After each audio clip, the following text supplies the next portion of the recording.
नमस्कार। स्कूल विद्यार्थी चैनल में आप सभी का बहुत बहुत स्वागत। मेरा नाम है सोनाली जाधव। स्कूल विद्यार्थी ये चैनल खास करके स्कूल गोइंग स्टूडेंट्स और उनके पेरेंट्स के लिए बनाया गया है ताकि उनको पढ़ने में थोड़ी हेल्प हो जाए। आज हम देखने वाले हैं स्टैंडर्ड है 10th, सब्जेक्ट है मराठी, बोर्ड है महाराष्ट्र और ईयर है 2020। आज का हमारा जो टॉपिक वो है निबंध कसा लिहायचा, मतलब how to write essay in Marathi. Okay, Marathi में हमें निबंध कैसे लिखना चाहिए इसके बारे में ये वीडियो मैंने बनाई है। वीडियो शुरू करने से पहले एक छोटी सी अनाउंसमेंट यहाँ पे मैं करना चाहती हूँ। जिन्होंने पेड ऑनलाइन क्लास के लिए अप्लाई किया था तो कुछ लोगों ने मेल किया है पर कॉन्टैक्ट नंबर शेयर नहीं किया है, तो प्लीज़ कॉन्टैक्ट नंबर शेयर कीजिए क्योंकि मैं कल से 2 से 4 बजे में क्लास चालू करने वाली हूँ। तो उसको मतलब एडमिशन जो प्रोसेस है सब वो कंप्लीट होने के लिए आपके पास यही एक दिन है, तो उनके लिए मैं थोड़ा सा इन्फॉर्म करी उनको, ठीक है। अभी हमारे वीडियो के यहाँ पे आते हैं हम लोग।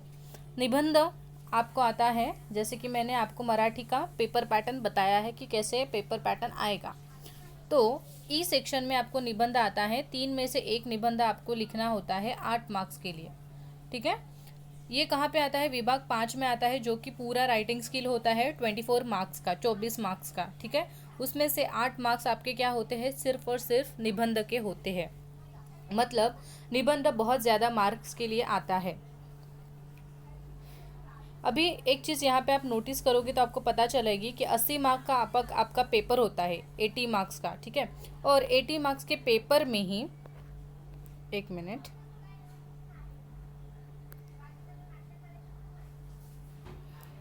एटी मार्क्स के पेपर में ही आपका 24 जो मार्क्स है वही चला जाता है राइटिंग स्किल में, ठीक है। मतलब आप 24 का सपोज 30 पकड़ो, ओके, राउंड फिगर 30 पकड़ो, तो 80 में से अगर आपका 30 माइनस होता है तो 50 मार्क्स ही रहता है। मतलब आपको पता चल रहा है यहाँ पे राइटिंग स्किल को कितना इम्पोर्टेंस है, ठीक है। तो इसके लिए हमें राइटिंग स्किल में थोड़ा अच्छे से ध्यान देना है।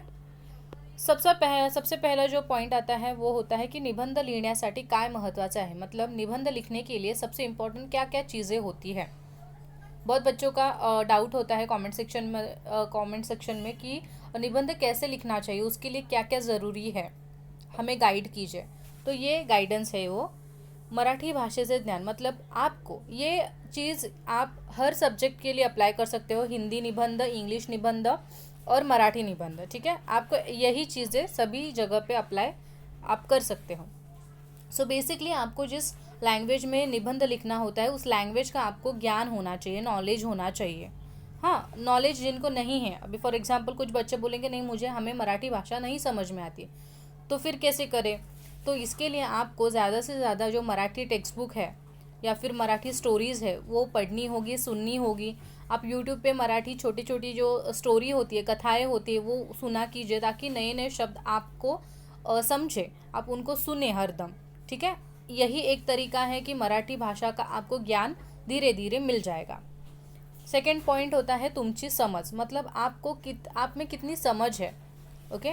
अभी आप 10th स्टैंडर्ड में आ गए हो, तो अगर आपको बारिश के ऊपर निबंध लिखने को बोलेंगे तो आप 6th स्टैंडर्ड या फिर 7th स्टैंडर्ड के बच्चों के जैसे निबंध नहीं लिखोगे कि बारिश आती है, मोर नाचता है, ये सब चीज़ें आप नहीं लिखोगे। आपको थोड़ा सा एडवांस लिखना होता है। तो क्योंकि आपकी थोड़ी सी जो समझ है अभी 10th स्टैंडर्ड के हिसाब से आपको रखनी होती है।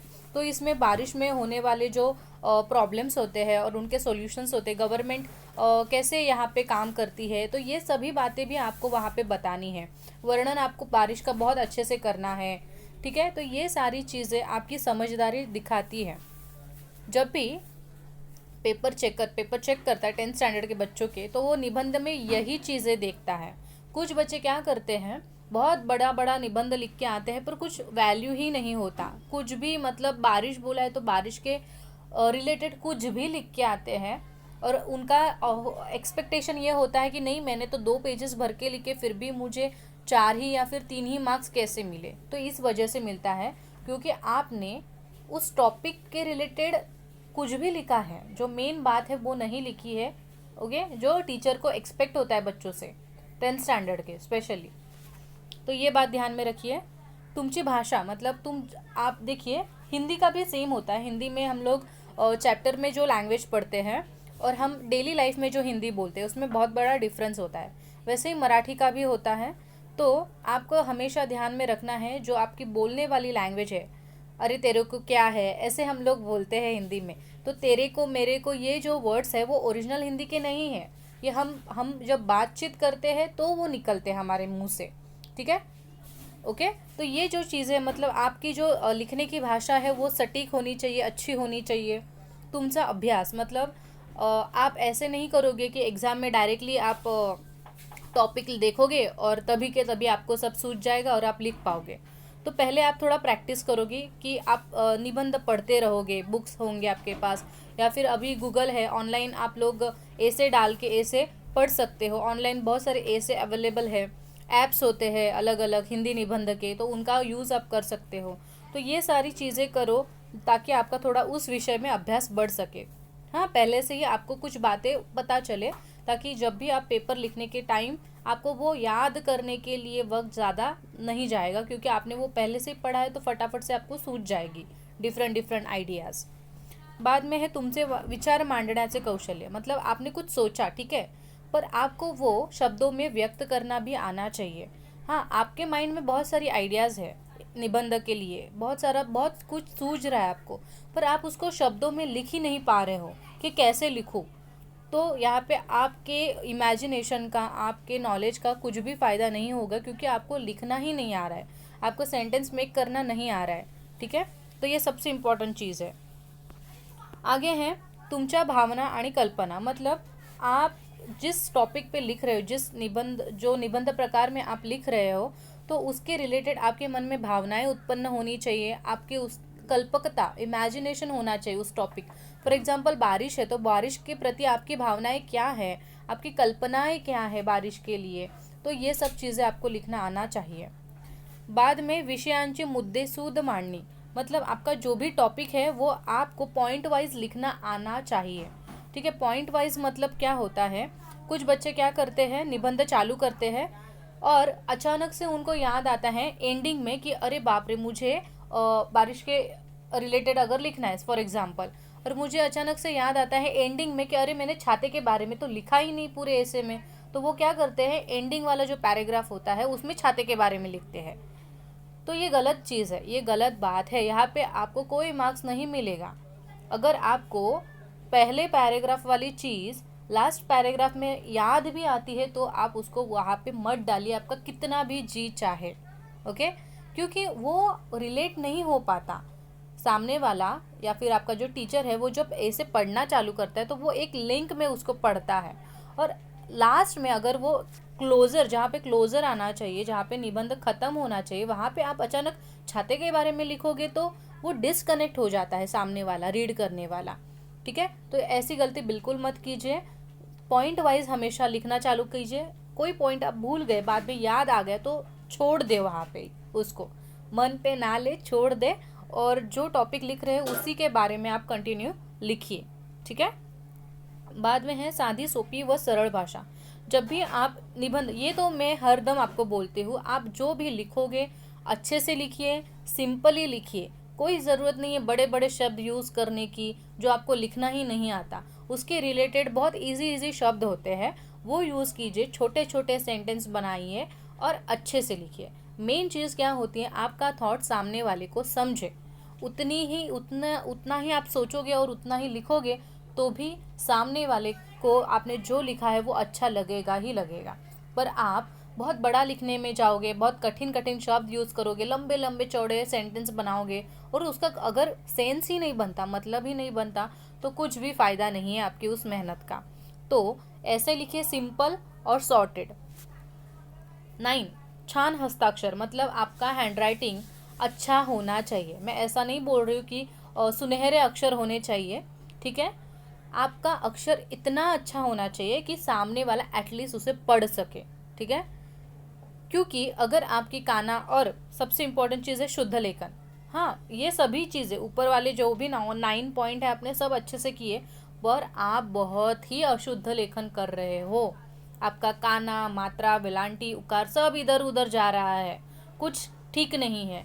तो आप कितना भी अच्छा ऐसे लिखो, आपको वहाँ पे मार्क्स नहीं मिलेगा, क्योंकि आपकी मिस्टेक्स हो रही है लिखने में। अशुद्ध लेखन के लिए मार्क्स देगा ही नहीं कोई। तो ये चीज़ हमेशा ध्यान में रखिए। और इसकी प्रैक्टिस कैसे करोगे आप कोई एक निबंध पढ़ सकते हो और उसको आप लिख के देखिए और खुद क्रॉस चेक कीजिए कि मेरे कौन से शब्द गलत हुए। ये जो शुद्ध लेखन का काम है वो आपको आपसे खुद करवा के लेना है। ओके, कोई इसमें जादू नहीं, कोई इसमें ट्रिक नहीं है, आपको खुद काम करना है आपके इस जो कमजोरी है आपकी उस पर। ठीक है, तो ये ध्यान में रखिए। और हैंड राइटिंग इतना इनफ होगा तो भी चलेगा, क्योंकि मुझे पता है आप बहुत टाइम 3 घंटे कंटिन्यूसली लिखते हो, लास्ट में ऐसे आता है तो आपके हाथों में उतनी जान नहीं होती कि इतने अच्छे अच्छे हैंड राइटिंग में लिखिए। ठीक है, तो मैं समझ सकती हूँ, पर एटलीस्ट उतना अच्छा लिखिए कि सामने वाला पढ़े और समझे आपने क्या लिखा है। तो ये सब चीज़ें बेसिकली हो गई। ओके, अभी जो नया क्वेश्चन आपके मन में आता है वो होता है नक्की कोणता निबंध निवडावा। मतलब कौन सा निबंध हमें चूज करना चाहिए। जैसे कि मैंने बोला एग्जाम में आपको 3 टाइप्स के निबंध आते हैं, उसमें से एक आपको चूज करना होता है। तो कौन सा चूज करोगे, ये सबसे बड़ा क्वेश्चन आपके मन में आता है तभी। तो सबसे पहले कैसे चेक करना है, खुद से ये क्वेश्चन पूछने के, परीक्षेत दिलेल्या विषयांपैकी तुम्हाला कोणता विषय छान आणि सहज लिहिता येतो तो विषय निवडा। मतलब एग्जाम में जो 3 टॉपिक्स दिए हैं निबंध के, उसमें से आपको कौन से विषय पे अच्छे से निबंध लिखना आ सकता है, वही निबंध का विषय आप चूज करिए। ओके, ज्या विषयाची तुम्हाला सगळ्यात जास्त माहिती आहे तो विषय निवडा। मतलब जिस सब्जेक्ट के बारे में 3 टॉपिक दिए हैं और 3 में से जो सब्जेक्ट आपको अच्छे से आपको इन्फॉर्मेशन पता है उसके बारे में, वही डिसाइड कीजिए लिखने के लिए निबंध। थर्ड पॉइंट है, ज्या विषयाबद्दल तुम्हाला सुविचार किंवा घोषवाक्य माहीत आहे तो विषय निवडा। मतलब जिस विषय के बारे में आपको सुविचार पता है अच्छे अच्छे, जिसको कोड बोलते हैं हम लोग, पॉजिटिव कोड्स, तो या फिर घोषवाक्य, ये सब जो आपको पता है तो वो विषय आप चूज़ कर सकते हो। क्योंकि घोषवाक्य या सुविचार लिखने की वजह से सामने वाला जो पढ़ता है इंसान, उस पर इम्प्रेशन पड़ जाता है। ठीक है, फॉर एग्जांपल बारिश पे लिख रहे हो तो पाऊस आला, हाँ, सगळीकडे गोंधळ झाला, ऐसे कुछ लाइन्स आप यूज़ कर सकते हो। फोर्थ पॉइंट है, त्या विषयावर तुम्हाला स्वतःचे विचार मांडता येतात का, याचा विचार विषय निवडताना करा। आपने जो भी 3 टॉपिक में से जो भी एक टॉपिक डिसाइड किया है उस पे आपको आपके विचार व्यक्त करने को हो रहे हैं क्या पॉसिबल, ये सोच के ही निबंध चूज कीजिए, क्योंकि आपके विचार भी वहाँ पे लिखना ज़रूरी है। अभी 3 टॉपिक जो एग्ज़ाम में आते हैं उसमें जो पहला टॉपिक आता है वो होता है प्रसंग लेखन निबंध, और उसी को बोला जाता है अनुभव लेखन निबंध। तो ये प्रकार क्या होता है और ये प्रकार के ये टाइप्स के निबंध किन बच्चों को लिखने चाहिए, ओके, ये हम लोग अभी देखेंगे। या प्रकारचा निबंध कोणी लिहावा, मतलब इस तरह का निबंध किसे लिखना चाहिए, किन बच्चों को लिखना चाहिए। तो पहला, जो बच्चे तार्किक आणि सारासार विचार करणारे, मतलब जो सीधा और सटीक विचार करते हैं, उन बच्चों को ये निबंध लिखना चाहिए। फॉर एग्जांपल जो स्ट्रेट फॉरवर्ड है उन बच्चों को ये निबंध लिखना चाहिए। प्रभावी लेखन करणारे, मतलब जिनका लेखन ये जो है, जिनका राइटिंग स्किल बहुत अच्छा है, उन बच्चों को ये निबंध लिखने चाहिए। अलंकारिक भाषा नसावी, मतलब अलंकारिक भाषा मतलब हम लोग बोलते हैं ना, अरे उसकी आंखें कमल के पेटल्स के जैसी है, ओके, ऐसे जो वर्णन करते, या फिर हिमालय एक हीरे के भांति दिख रहा है, ये जो थोड़ी सी ड्रामेटिकल या फिर फिल्मी चीज़ें होती है जो हम लोग अलंकारिक भाषा बोलते हैं मराठी निबंध में लिखते वक्त, वो जिनको बिल्कुल पसंद नहीं है, उनको सीधे सीधे लिखने की आदत है। हाँ बाबा, हिमालय है तो हिमालय है और वो बर्फ़ के वजह से सफ़ेद दिख रहा है, कोई हीरा बीरा नहीं है, ऐसे जो स्टेट ऑफ माइंड होता है बच्चों का, जो है उसी में बिलीव करते हैं, कुछ इमेजिनेशन नहीं करते, वो बच्चे ये वाला टॉपिक लिख सकते हैं। क्योंकि यहाँ पे कुछ इमेजिनेशन नहीं करना है, जो है जैसा है वैसा ही लिखना होता है। बाद में है संवेदनशील आणि वाचकांना आवडणारे, संवेदनशील का मतलब होता है इमोशनल राइटिंग होना चाहिए, अंदर से आना चाहिए आपको। तो जो बच्चे मन से लिखते हैं उनके लिए ये टॉपिक है। और सामने वाला जो रीड कर रहा है उसको रीड करते वक्त वो अच्छा लगना चाहिए। तो ऐसे जो लिख सकता है उनको यही टॉपिक मतलब ये विषय चूज़ करना चाहिए। नेक्स्ट है और इम्पॉर्टेंट चीज़ क्या होती है, जो बच्चा ओके जो स्टूडेंट हम उसका जो ऑब्जर्वेशन क्वालिटी है वो बहुत अच्छी है, वो जहाँ पे भी जाता है वो ऑब्जर्व करता रहता है। हाँ, समाज में क्या चालू है, न्यूज़पेपर में क्या चालू है, न्यूज़ इस टेलीविज़न पे क्या चालू है, इसके बारे में उसका बहुत ही नज़दीक से उसका निरीक्षण चालू रहता है, ऑब्जर्व करता है वो सभी चीज़ें। जैसे कि अभी कोरोना का टाइम है, तो जिस बच्चे को सभी जगह से पता है कि वर्ल्ड में इसके इफ़ेक्ट क्या है, इंडिया में इफ़ेक्ट क्या है, उसके वजह से क्या क्या चेंजेस हुए हैं सबके लाइफ में, तो इस तरह का जो ऑब्जर्वेशन है जिनका, वही इस टाइप के निबंध लिख सकते हैं, क्योंकि यहाँ पे ऑब्जर्वेशन का बहुत डिमांड होता है, आपको वो आपके निबंध में लिखना होता है। दररोजच्या जीवनात दिसणाऱ्या गोष्टींचे निरीक्षण करणारे, मतलब ऐसे नहीं है कि कभी का पहले हमने ऑब्जर्व किया है और अब लिखेंगे, नहीं। डेली इमेजिनेशन, फॉर एग्जांपल आपको अभी फेमस जो टॉपिक चालू है वो है कोरोना डिजीज़, तो डेली मतलब डेली हमारे लाइफ पे उसका क्या क्या असर पड़ता है, हमारे क्लासेस कैसे ऑनलाइन हो चुके हैं, बुक्स या फिर फाइनेंशियल प्रॉब्लम कैसे आ चुके हैं, तो ये डेली का काम है। तो ये बच्चों को पता होना चाहिए कि डेली में क्या क्या चेंजेस होते हैं, क्यों चेंजेस होते हैं। तो ये सब जो जानने वाला बच्चा है ओके, तो वो इस टाइप के निबंध लिख सकता है। आगे है अनुभव असणारे। अनुभव मतलब फॉर एग्जांपल आप किसी टॉपिक पे लिख रहे हो, प्रसंग लेखन में एक आपको टॉपिक दिया है, फॉर एग्जांपल कोरोनाचे थैमान, मतलब कोरोना डिजीज़ का जो फैलाव हुआ है उसके, तो उसको उस चीज़ का आपको खुद अनुभव भी होना चाहिए, तो आप ज़्यादा मात्रा में उसमें आपके विचार डाल सकते हो। ठीक है, आपके अनुभव क्या लिखोगे कि हमारा स्कूल बंद हो चुका है, तो आपको क्या फीलिंग होता है, घर में कैसे बिहेवियर सबका चेंज हो गया, मेंटल हेल्थ कैसे सबकी ख़राब हो चुकी है, इसके बारे में आप लिख सकते हो। बाद में विषय वरवर, इधर वरवर है, विषय वरवर न बघता खोलवर जाऊन स्वतःचे विचार मांडणे, मतलब ऐसा नहीं है कि सिर्फ आपको टॉपिक दिया है और जो उड़ने वाली जो बातें हैं यहाँ वहाँ जो न्यूज़ रिपोर्टर वाले बता रहे हैं वही लिखो, ऐसे नहीं। आपको इन डिटेल उस टॉपिक में जाना है और आपको क्या लगता है वो भी आपको वहाँ पे लिखना होता है। त्या प्रसंगाचा स्वतः भाग होऊन निबंध लिहिणारे, मतलब निबंध मतलब मैं उसमें खुद मौजूद हूँ, उस निबंध में, उस प्रसंग में मैं खुद मौजूद हूँ, ये इमेजिन करके जो बच्चा निबंध लिख सकता है या फिर उसमें टैलेंट है, तो वही बच्चे ये टाइप का निबंध चूज़ करें। अभी बच्चों का ये सुनने के बाद ऐसा होता होगा मन में कि आप कोई एग्जाम्पल दीजिए इस टाइप के निबंध के, ताकि हम और अच्छे से समझें। तो या प्रकारात येणारे काही निबंध, मतलब इस प्रकार में आने वाले कुछ निबंध मैं आपको बताती हूँ।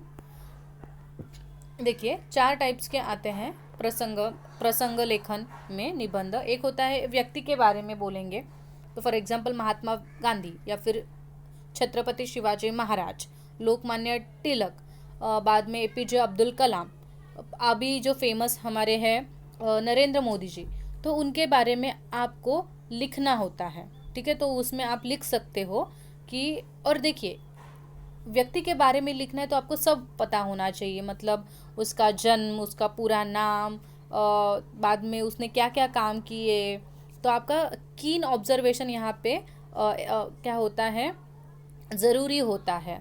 हाँ, और आपको उनके बारे में आपके मन से क्या लगता है, ये सभी चीज़ें वहाँ पे ज़रूरी है। तो जो बच्चे को ये सब बातें लिखना आता है वही ये लिखेंगे। ओके, आपको 6-7 स्टैंडर्ड के जैसे महात्मा गांधी पे नहीं लिखना है, आपको इन डिटेल लिखना है, और आपके माइंड में क्या थॉट्स है वो भी वहाँ पे आपको एक्सप्रेस करना है। तो ये चीज़ ध्यान में रखिए। बाद में आपको कोई एखादे स्थल, मतलब एक प्लेस के बारे में लिखने को बोलेंगे, तो भी आपको ये जो मैंने ऊपर पॉइंट्स बताए थे ओके, ये सब पॉइंट्स आपको वहाँ पे यूज़ करके हिमालय के बारे में लिखना है। ऐसे नहीं लिखना है कि हिमालय एक पर्वत है, वो भारत के उत्तर दिशा में है, वो हमेशा बर्फ़ से ढका हुआ रहता है, ऐसा नहीं लिखना है आपको। आपको थोड़ा एडवांस लिखना है कि हिमालय है, तो हिमालय एक्चुअल में क्या है, माइथोलॉजी में, मतलब पौराणिक कथाओं में हिमालय का क्या महत्व रहता था, अभी हिमालय पे कौन से प्रॉब्लम आ चुके हैं, वहाँ पे रहने वाले लोगों का जीवन कैसा है, ये सभी चीज़ें आपको लिखनी है अभी, क्योंकि आप 10th स्टैंडर्ड में हो। ठीक है, आपको उसका सौंदर्य वर्णन करना भी है, पर उसके अलावा आपको और भी चीज़ें वहाँ पे मेंशन करनी होती है।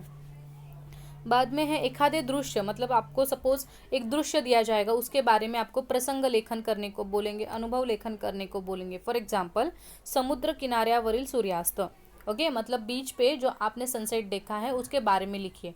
तो यहाँ पे आपको सौंदर्य वर्णन करना ही है उस चीज़ का, उस दृश्य का, पर उसके अलावा आपके मन में सूर्य को देख के या फिर सनसेट को देख के क्या भावनाएं मन में आती है, जो हमने जाता अस्ताला इस चैप्टर में देखा था। ठीक है, सूर्य और पंक्ति के विचार, फिर सूर्यास्त के वक्त हमारे मन में कौन से विचार आते हैं, तो ये सभी चीज़ें आपको यहाँ पे लिखनी है। हाँ, बाद में एखादा प्रसंग, आपका टॉपिक ही ये प्रसंग निबंध, प्रसंग लेखन। तो इसमें आपको एक प्रसंग दे सकते हैं। फॉर एग्जाम्पल, अभी का जो प्रसंग है कोरोना से थैमान, मतलब कोरोना डिजीज का जो फैलाव हुआ है उसके बारे में लिखिए। तो आपको सभी चीज़ें लिखनी है, ना कि सिर्फ कोरोना के बारे में लिखना है, पर हमारे पूरे जग में उसका क्या इफ़ेक्ट हुआ है, भारत देश में कैसा उसका इफ़ेक्ट हुआ है, हर घर में कैसा उसका इफ़ेक्ट हो रहा है, mental health, school, colleges, offices, government, corruption, ये सभी चीज़ें इन्वॉल्व करनी है आपके निबंध में। तो जो बच्चा ब्रॉडली, मतलब बहुत ही वो ब्रॉडली सोच सकता है, ओके, उन बच्चों को इस तरह के निबंध लिखना चाहिए। और अगर आपको लग रहा है कि नहीं नहीं इतना तो मैं नहीं लिख सकता, इतना तो मुझे सूझेगा ही नहीं, तो आप ये निबंध मत लिखिए। ओके, मैं आपको यहाँ पे क्लियर बोलती हूँ। दो और टाइप्स है, आत्मकथन और वैचारिक निबंध। तो आप वेट कीजिए उन 2 वीडियो तक, और फिर आप सोचिए बाद में कि इन तीनों में से अभी आपको कौन सा अच्छा लग रहा है, वो लिखिए। ठीक है, ये बच्चे मतलब ये जो मैंने बोला प्रसंग लेखन, उन्हीं को इसके लिए मैंने पहले ही बताया कि किन को ये निबंध लिखना चाहिए, जो बहुत ही प्रैक्टिकल विचार करते हैं, बहुत ही क्लियर विजन होता है। ओके, तो वही बच्चे ये निबंध लिखेंगे। बाकी के बच्चे ये निबंध नहीं लिखेंगे, क्योंकि आपके पास उतना टाइम नहीं होता एग्ज़ाम में कि आप उतना सोचो और लिखो। ठीक है, तो जो हमारे मन से नेचुरली आता है उसी पे काम कीजिए, हमेशा ये चीज़ ध्यान में रखिए। जो आपके मन से निकलता है आप उसी पे मेहनत कीजिए। ज़बरदस्ती आप मन में भरेंगे, समझेंगे, सीखेंगे, ऐसी चीज़ बिल्कुल मत कीजिए। और 2 टॉपिक है, आत्मकथन है और वैचारिक निबंध है। तो मे बी ये आपको अगर नहीं हो रहा है तो आपको वो टाइप जो 2 है उसमें से आपको सूझेगा, तो आप उस तरह के निबंध लिखिए। आपके पास यहाँ पे चॉइस है, अगर चॉइस है तो हमेशा चॉइस का यूज़ कीजिए। ठीक है, और आई होप आपको पता चला होगा कि प्रसंग लेखन में क्या लिखना है, कैसे लिखना है, किन बच्चों को लिखना है, आपकी उतनी कैपेसिटी है क्या, अगर है तो लिखिए, नहीं है तो मत लिखिए। ठीक है, अगर आपको ये वीडियो अच्छी लगी होगी तो प्लीज़ वीडियो को लाइक कीजिए, चैनल को सब्सक्राइब कीजिए और अपने दोस्तों के साथ शेयर कीजिए, ताकि उनको भी इसका फ़ायदा हो सके। मिलते हैं नए वीडियो के साथ, तब तक के लिए धन्यवाद।